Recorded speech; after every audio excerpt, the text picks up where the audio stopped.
happy homeschoolers, it's Lindsay from Hearth Story, and I'm here with a quick flip through video of the Leagues Under Lexicon.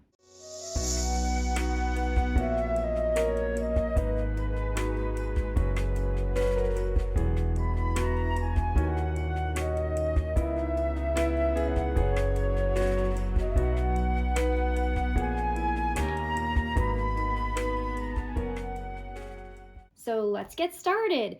So if you are familiar with our 6th grade curriculum, you will have seen The Dog Ate My Dictionary. And this is what we're doing for 7th and 8th grade for vocabulary. And it's actually kind of a similar premise. This time, instead of a dog ripping up your dictionary, you have accidentally dropped it overboard from a ship. It went all the way to the bottom of the ocean, and a trained rescue dolphin has brought it back up to you. But it's kind of chewed up, it's got barnacles, it's got some water stains, it's got some problems. And of course, all of the words and definitions are separate, and you need to put those back together. Just as an example, this is a partly finished Dog Ate My Dictionary that my son's working on. He's currently in 6th grade, so he's been working on this. And this is kind of what it looks like when it's all put together. And of course, this is the 6th grade version, but the 7th and 8th grade version is kind of similar. So I'm going to show you what comes with this, because there are some moving parts here. So let's put the workbook aside for a second. So you have your consumables package here, and inside we kind of have two main things. We just have a how to use guide really quickly. And then first we have our actual lexicon that the kids are going to be putting back together. So this is the cover of that. You're going to want to hole punch that, and I think the best thing to do is to put it into one of these kind of folders that has the brads in there. That's worked really well for us this year in Dog Ate My Dictionary. So here's the cover, and then as you go through, you have all the pages where you're going to be gluing the words and the definitions once you have matched them up. And it just goes all the way through to the end here. I think there's about 200 words this year, I think we're doing. Okay. And so once you get to the end of that, that's all going to go into that folder with the brads like I showed you. And then the other thing in your consumables packet is all of the words and all the definitions, of course. So every week we cut these out. We don't do them all at the beginning of the year. We cut it out week by week, and we try to match up our words with our definitions. And we're going to double check that in the answer key that is provided, so you're not accidentally pasting or taping things in the wrong place. Then you're going to paste the word where it goes and the definition where it goes. And just, as an example, again, here's forlorn, very sad and lonely. Again, this is from 6th grade. Okay. So we have 25 weeks of those. So they're all in here. And of course, you're going to want to print this single-sided because this is all getting, cut up. So go all the way to the end. And really that's what is in the consumables packet. So there's that. And then the real work, that's just part of your work. The real work is learning the vocabulary words, practicing the vocabulary words. And that's what we're going to be doing in the workbook. So this is the second PDF that comes with the Leagues Under Lexicon. So these are sold together in one zip file that you'll get, and you download that and just take both files out of the zip file.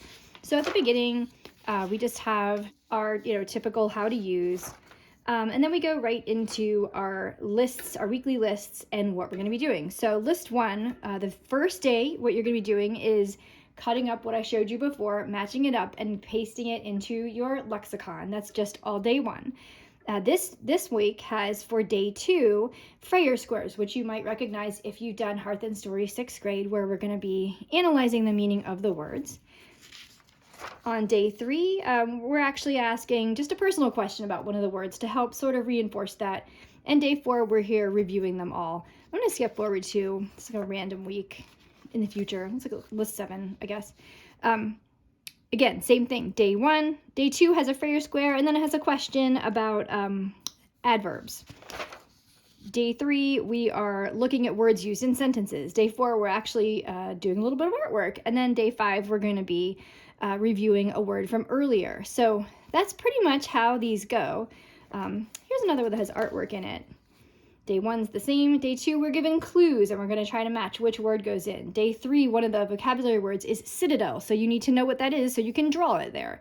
Day 4, we're just trying to write a silly sentence. And then on day 5, we're going to be reviewing words that we've learned so far. So we're matching all the words that have something to do with sadness to the message in the bottle, and then all the words that have to do with conflict to the shark. So a lot of the day fives go back and they're sort of asking you to sort the words and think of them together. Think about denotations, connotations, and putting them into categories.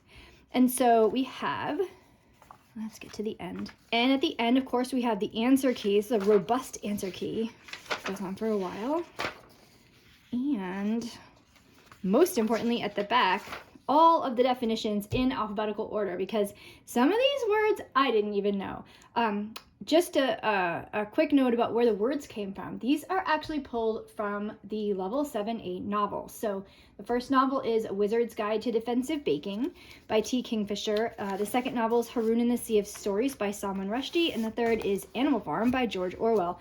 And all of these words are pulled from those books. Now, you don't have to be using the Hearth Story literature component to do Leagues Under Lexicon, because these are just words anyone should know. They're great words, so it doesn't matter. But if you are using those novels, that's going to be another way to review and build up your knowledge of those words that you've already encountered in your reading. So that's pretty much it for now. Drop a note if you have any questions, and happy homeschooling!